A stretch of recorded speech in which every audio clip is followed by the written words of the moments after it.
I think I'm not the only one that has the belief that 2024's Dirty December was one of the latest and dirtiest of all times, because for the first time since Afrobeat music became international, all three of the biggest artists in the genre were present in Lagos. So we had people like Wizkid, Davido, and Burna Boy turning up left and right. There was also the American rapper that flew in to come and perform in Lagos, as well as the American pop star Chloe Bailey, who came to come and hang out with Burna Boy. There was also all the female Afrobeat stars showing support for each other. We had people like Arya Star, Thames, Tyler, Daco, and Tiwa Savage. I think this was also the first time that the public got to see Thames and Arya Star hang out together. Even Rema, that was absent last year, was very present and active. Not to talk of all the rising stars like Odumodu, Charlie Poppin, Shea Vibes, and so many more. But one person that was noticeably absent this year was Asake. Normally, most people would not even care because so many events were happening and people were performing left and right. But where it became super obvious was when he did not show up for Olamide's concert, which happened at the Eko Convention Center on the 23rd of December here in Lagos. From then, whispers started spreading about possible friction between Olamide and Asake. A few days later, more reports started reaching the front pages of blogs concerning a possible departure from YBNL by Asake. The reports claimed that Olamide had peacefully allowed Asake to terminate his contract and part ways with his record label YBNL Music. Asake had been giving the masters to all the songs he recorded under the record label, but they will maintain a royalty split on the songs for as long as the contract was intended to run, which is a minimum of 10 years. Olamide has reportedly said this: I didn't create YBNL because I wanted to make money. I created it because I wanted to see other young people grow. So if any artist under me wants to leave, they are free. Asake has done his part and I'm proud of him. It was gathered that following the expiration of Asake's contract with YBNL, Olamide presented a new contract to the music star to sign, which he declined. Asake will go on to walk out of the negotiations, opting to become independent. Now, before we jump into any conclusions, as of the time of me making this video, both Asake and YBNL haven't publicly come out to confirm or deny the split. So the information I just presented right now is actually speculative and not concrete yet. That said, artists wanting to change the terms of their contracts or desire to leave is a very common thing in the music industry. The way an upcoming artist sees the world as it relates to his or her perceived value is very different from the way a successful and established artist will see the world. They are usually desperate and would sign anything without reading carefully or at least having some level of legal representation present. They are so desperate that all they just want is just a shot at fame, attention, and success.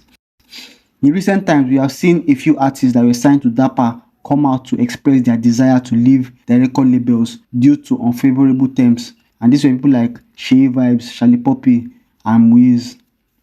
What happens in this particular case is that because of their desperation and because of their naivety of the music industry, when they get signed, they usually don't understand the full details of the deals that was presented to them, because all they just want is just the attention, the fame, the success, the girls, and all that. They are not really cognizant of what they just signed. As they start getting successful and attracting what they initially wanted to attract, they start becoming dissatisfied and grow resentful, because when they were signing it, maybe they signed on a 70-30 split or 80-20. So after one time, maybe they are collecting 50 million for a show, but they're only getting 10 million. They'll be like, why am I making 10 million and the record label is making 40 million? But that's what you actually signed. As I wrote in the beginning of the video, in this life, you don't get what you are owed or what you think you are valued. You actually get what you negotiate.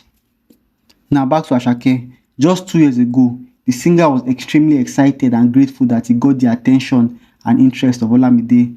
And this happened because Olamide gave him a verse on the remix of Sungba, which actually went on to be a hit, as well as giving him a record deal. He admitted in a radio interview that he was so excited that he did not read or even want to read the terms of his contract with Olamide's YBNL Records. Going to happen, you just tell him like, do you mind to join the family? We like to join YBNL. I was like, I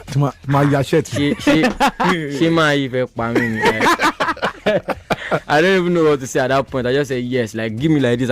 He said, go and read this contract, go home and come back. I say I don't want to read anything. Wow, just no. Like I'm YBNL through Bado took Asake from a nobody to a best-selling artist who would later go on to become Grammy nominated in just 2 years. But at some point in a man's life, they might develop a desire to become their own boss, which is absolutely very natural. Now, what happens to an artist when they leave their record label? Actually, I've made a video concerning this particular topic and I'll drop a link in the description. But typically, most musicians are unable to sustain their career once they leave their record labels due to a few reasons, which I won't explain in this video. But some of them include lack of resources, limited industry connections, marketing and promotion challenges, distribution difficulties, loss of brand and credibility, absence of strategic guidance, lack of management support, decline of production quality, legal and contractual issues, financial instability, difficulty retaining fan base, and challenges in touring and live performances. You can see there is a lot of things, and for you to be able to sing music, do your music videos, and still be thinking of all these things, it's very, very difficult for many artists to actually combine all these different elements successfully. Now, this does not mean that there are not some exceptions, but as a rule, most artists actually struggle after leaving their record labels due to the issues I just listed right now. In the history of Afrobeat music, only very few artists were able to sustain their career after leaving their record labels, and this includes people like Wizkid, Olamide, Kizz Daniel, Adekunle Gold, among a few others. While the ones that left their record labels and could not sustain it include people like Ricardo Banks, Korede Bello, Lil Kesh, Ruga, and so many more. From the report that was released to the public, I picked out some interesting points. Number one was the idea that he was allowed to leave YBNL peacefully. This particular thing actually aligns with the way Olamide actually does his business. Right from time, Olamide has signed so many artists, and after some time, after 2 or 3 years, they usually leave him alone. And it's usually done without any controversy or drama. Olamide is a very coded person that doesn't like all those yama things. So this aligns with the way Olamide does his record label. Number two is the idea that he was giving the masters of all his songs that was recorded under the record label. This particular one actually stood out to me because most record labels never give the masters of the song to the artist. The third aspect is the royalty split on songs that he made for as long as the contract was intended to run, which is a minimum of 10 years. Now, as I said, this whole thing is all speculative. Until YBNL or Asake comes out to say this whole thing is all speculative. But if this is true, this is quite long. 10 years to be making money from some projects is quite long. But I think because of the small money that is made in the streaming era, I think it takes longer to be able to accumulate that kind of money. Some people are making joke out of it because 10 years feels like a slave deal. But I understand why a person might feel like it's too long, and I understand why the record label might want it. But only time will tell the full details of what happened.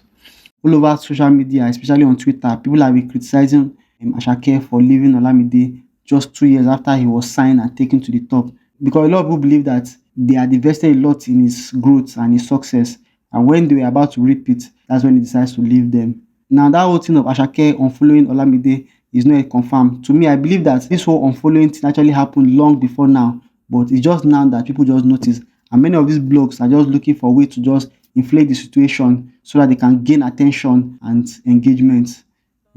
Ultimately, Asake is free to choose his future, whether he wants to renew his contract or stay independent, but only time will give us the results of these particular decisions.